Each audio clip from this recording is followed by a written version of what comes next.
Good afternoon. This is the Oracle Shariananda, and this afternoon I'm going to talk with you about fasting. Fasting has been one of the major pins in the structure of my spiritual life since I was a young person, first baptized in the church, the Fundamental Baptist Church.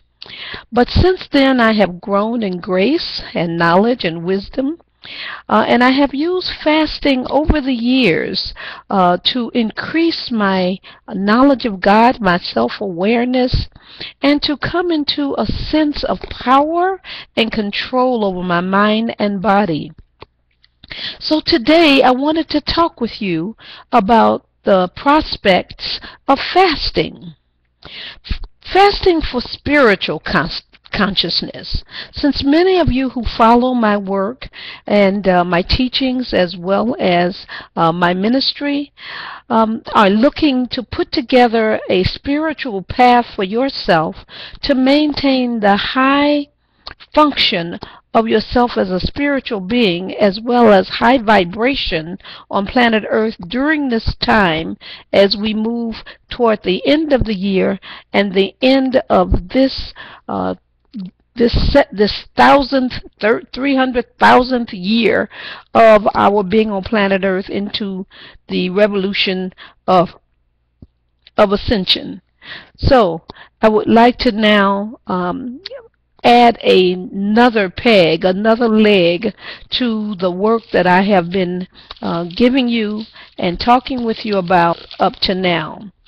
I remind you that in addition to fasting, silence, listening to your heartbeat, listening to music, clearing your chakras, dancing, singing, and breathing, all will contribute to an elevation of your energies. It will pull you out of the ordinary into the extraordinary.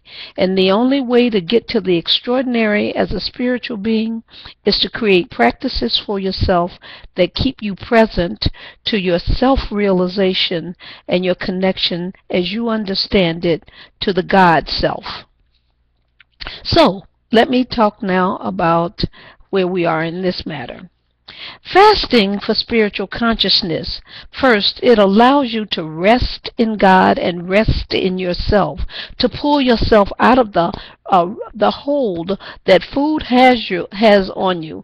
Because not only is it food, but it's clothing, it's sight, it's sound, it's everything that pulls you away from yourself and out into the world. So fasting is the most definite way to pull yourself back into yourself next to listening to the heartbeat and meditating. But you free yourself from the earth and earthly concerns when you fast.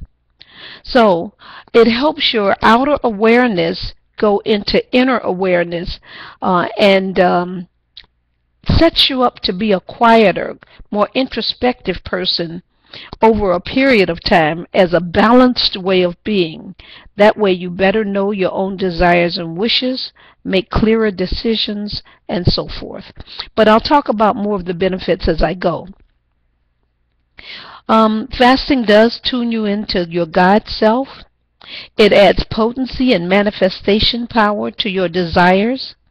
Jesus Christ and many of the prophets of the Bible often went off to fast because that fasting released them from the whole of the earth and food on their minds, which is a great part of being human. You know, we are animals and we have to eat.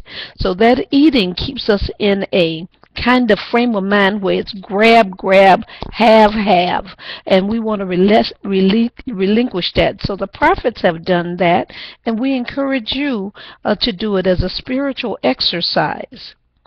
I have in my lifetime wanted to manifest great things since I am a born healer and seer, but it took me some time to recognize that I had the feeling of God, the will to aspire inside of me. So when I was 14 years old, I undertook a 40-day fast based on the Bible, what they call an absolute fast. My relatives tried to coach me and tell me that I should drink water and just really take care of my body while I was undergoing the stress of this fast for 40 days and 40 nights. But I was a little hard-headed, and I didn't read anything about fasting. I just believed that God would carry me through. But my wish and desire was to be a servant of God in this life. So I fasted without food or water for 40 days. I did not luckily suffer from renal failure, heart attack, or any other kidney failure. Believe me, it would have been catastrophic. But God brought me through, and from that time forward, I was a mighty spiritual warrior, what we call now light workers. Fasting is also good to release you from the wants of the world, things that you want really desperately, and you find yourself not getting them, not materializing them, not manifesting them. Fasting will allow you to, one, get control over yourself, and two, to be able to manifest what you want out of the thought, the new thought, the clear thought that you get from releasing yourself from the daily cares of food and struggling to make life work for yourself. Fasting also increases the awareness of the body. It increases when you're fasting. It will allow you to start to understand and be in touch with your breathing, your heartbeat, your pulse, your stomach, your state of mind, and any feelings of sensation in your body. You become acutely aware. So I encourage you to think about fasting as a way to increase your high spirituality. Fasting also awakens you to true hunger. True hunger is different from compulsive nibbling or snacking or unregulated eating. Say you go to someone's house and they invite you to dinner and you eat outside of your food cycle that you normally observe. Or making unhealthy choices when you are hungry to eat maybe popcorn or chips or other sweets that do not meet the nutritional requirement for you. So fasting, once you've cleared your system and you've set yourself on a path to eat newly, the day after you finish your fast, you will start to notice that true hunger is a sensation, and it is a wonderful sensation without overcoming you or driving you or making you feel like if you don't eat someone, you don't eat someone right now. Yes, that's the idea. If you don't eat right now, you might eat someone. Also, fasting physically cleanses the body. It cleanses the blood, the tongue, the eyes, the intestines, and the urine. So when you're fasting, your urine should go to white. Your tongue will get coated, but with a little like tongue depressor. You just scrape that off and rinse your mouth with fresh water. And over the time of your fast, if you do it just right, and I will explain more in a moment, you will find that there will be no bad breath, no build up on your tongue or teeth, and you will be very delighted with the kinds of physical increases in body awareness that you have. Also, fasting detoxes you.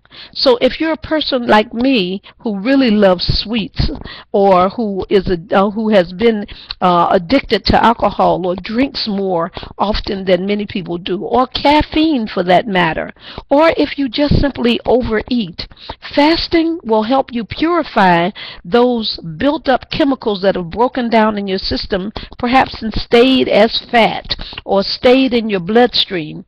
Fasting will help you rinse that out and get you back regulated so that you can better conduct your life and make better choices and release those habits that have taken possession of you. Fasting also heals the body, and it does so holistically and naturally and easily. So those are some of the considerations that we have for fasting. So now I want to talk briefly about when to fast. I would recommend you fast when you feel like you're stuck in your life. I recommend that you fast when you have lots of aches and pains associated with maybe depression or moodiness. This is not to be recommended, I don't think. I would not recommend it, say, if you are under a doctor's care for severe depression. But if you get a little down on yourself or down on others or judgmental or harsh, or you feel bitter or otherwise poisoned without the impulse to forgiveness or peace, you might want to fast to release you from these kinds of evils. This is what I would call a fast of spiritual consciousness, to let go of that which is running your mind and your body. Also, you fast when you need a spiritual blessing, like you want greater understanding of Scripture, or you want greater understanding of a family relationship, or you want greater understanding of textbooks, or things that you're trying to learn or master. Fasting will put you in a higher state of consciousness so that it's easy to apprehend ways in which you can come to know what you don't know that you don't know. So I encourage you absolutely to think about fasting in order to achieve spiritual goals. One can fast also for the healing of a loved one. Now, this is not to say that God demands any kind of sacrifice, or that there is some human sacrifice on our part, say of food and rest for the benefit of another. But this is kind of like giving your life for someone else's life. And there's no higher calling than that on planet Earth. Some say it's motherhood. But I would think that when you sacrifice and or offer up your body, your connection to earth, for the blessing of someone else, you have done a mighty and a wondrous thing. So consider that as a reason to fast. Fasting also helps one make life decisions of any kind. If there are choices about school or marriage or health, choices about whether to get a certain kind of surgery or not, choices about whether to travel or not, fasting will allow you to clear your mind for a while and be able to have a spontaneous sense of knowing. That will come to you after a spiritual fast. Fasting also should never be done when you're near a major holiday. Now, at this time of the year when I make this video, it's near Thanksgiving. So it would not be a good idea for me to try to fast the week of Thanksgiving. My typical fasting day in this period of my life is on Thursdays. So I shut down all my activity for that day and go into silence. This is not to say I don't watch TV in silence. I can, but I make sure that I am withdrawn so that I can hear myself think. And then while I am fasting, I am releasing things that would have been on my mind, and things that come across my mind, I start to notice my deeper thought. So I encourage you again to use fasting as a means to awaken to your own thought, your powers, your ability to know. Also, it is not a good idea to try to fast on the weekends. The weekends typically are for friends or family, for going out and having to. So trying to fast in the midst of that will not work as well. I have been in the middle of fasts with friends who were actually having anniversary celebrations, and it was just the worst for me. And why I set myself up in such a way I can never say, but those were in the days when I didn't know exactly what I was doing. But now I'm at this stage where I can share with you my journey and coach you in arriving at the more powerful spiritual being that you are. You should never use fasting as a means to lose weight without preparation, nor should you use it as a means to punish yourself, to stop eating because you've overate, or to stop eating because you want to countermand drinking too much, or you want to. That is not the way to do it. It has to be done in spirit and in truth, with some clear idea that you are prayerful and you're meditative and you're silent. So now I am going to stop this tape at this time and pick us up in the next segment called How to Fast, along with other notes that will assist you.